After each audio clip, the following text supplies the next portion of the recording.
ખબરોમાં બન્યા રહેવા માટે બેલ આઇકોન દબાવો અને એબીપી અસ્મિતાને સબસ્ક્રાઇબ કરો.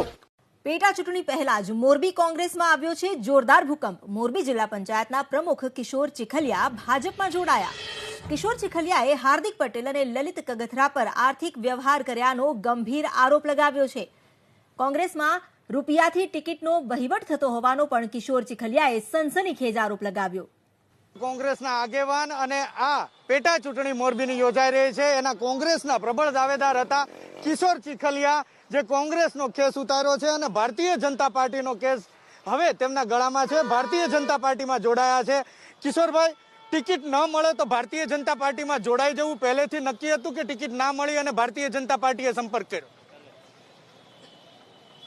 ટિકિટ ન મળી એના કારણે હું ખૂબ દુઃખી થઈ ગયો હતો. હું છેલ્લા 10 વર્ષથી આ મોરબી માળિયા વિધાનસભામાં પ્રજાની વચ્ચે રહી અને પ્રજાના કામ કર્યો હતા.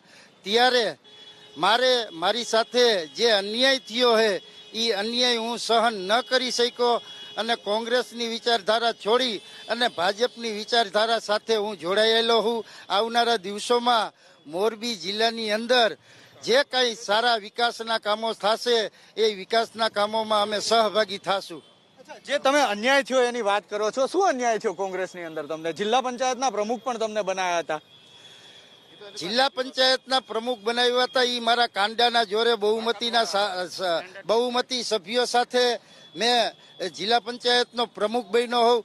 ત્યારે પણ પાર્ટીએ મારી સાથે અન્યાય કર્યો હતો અને કારોબારીમાં બેસવા ટાણે પણ મારે બહુમતી ભાઈ કાંડાના જોરે તમામ સભ્યોને સાથે રાખી અને મને જ્યારે કોંગ્રેસે માત્ર વિઠ્ઠલ રાદડિયા હતા ત્યારે 2010માં મને એને ટિકિટ આપી હતી. ટિકિટ આપ્યા પછી હું જમીનનો કાર્યકર્તાઓ હતો. એ કાર્યકર્તાઓએ આ કોંગ્રેસે આવા તાકાતવાળા માણસની નોંધ લીધી નથી.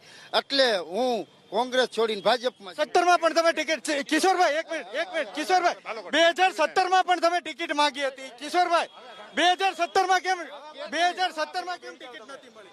2017માં એક મિનિટ કિશોર, આજ ભાઈ 2017માં ભાઈ હાર્દિક પટેલ અને લલિત કગથરા જે હતા એને જ મને ટિકિટ નથી દીધી. નકર ટિકિટ મારી ફાઇનલ જ હતી 2017માં. તમે કહો છો તમે એટલા તાકાતવર છો તો પછી તમને કેમ ટિકિટ નથી દીધી? કારણ શું? હવે એ તો કોંગ્રેસને ખબર, મને શું ખબર? મને ખબર ટિકિટ નથી આપી, બીજું હું એમ. અને તમે એમ કહો છો કે આ બે લોકો તમને હેરાન કરતા હતા તો હાઈકમાન્ડ ને તમે ફરિયાદ કરી હતી, રજૂઆત કરી હતી? અરે ભાઈ, અમિતભાઈ ચાવડા ને સીએલપી લીડર પરેશ ધાનાણીની બેયને વારંવાર રજૂઆતો કરવા છતાંય મને જે ન્યાય ન આપ્યો એટલા માટે થઈને હું કોંગ્રેસ છોડીને ભાજપમાં જઉં.